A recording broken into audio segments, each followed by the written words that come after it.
Tabrani juga adalah seorang founder dan owner dari majalah Anak Cerdas ya Pak ya. Kalau majalah Anak Cerdas ini latar belakangnya sendiri gimana Pak? Nah, latar belakang terbitnya majalah Anak Cerdas sebenarnya ya karena kita juga prihatin melihat anak-anak kita tidak memiliki bacaan yang ya katakanlah yang sesuai dengan yang kita harapkan. Dari masyarakat Aceh kan inginnya majalahnya bukan hanya sekedar hiburan tetapi juga bagaimana majalahnya itu juga majalah edukatif dan juga agamis. Iya. Jadi kalau kita lihat majalah ini tampil dengan apa?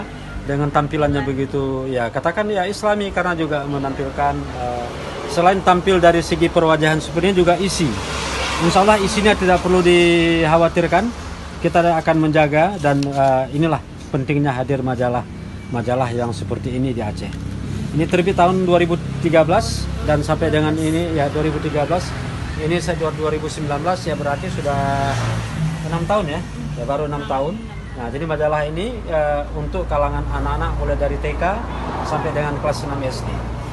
Jadi ya kita menampung karya anak-anak. Jadi yang mengisi majalah ini juga pendekatannya adalah seperti majalah potret yang citizen journalism. Kalau ini children journalism. Jadi berarti isinya diisi oleh tulisan anak-anak Indonesia ya? Anak-anak Indonesia mulai dari Aceh sampai ke malah juga ada dari luar negeri. Dari Polandia, tapi juga anak Indonesia yang tinggal di Polandia. Mereka mengirimkan karyanya kemari dan itu kita muat di dalam majalah. Majalah yang dirancang secara kreatif, inovatif, dan edukatif. Nah, teman-teman juga bisa mengakses Anak Cerdas ini melalui online. Iya, kita juga ada yang online-nya, ya majalahcerdas.com. Nah, jadi juga kita mengundang orang dewasa juga bisa mengirimkan tulisannya kemari untuk membuat cerita anak-anak.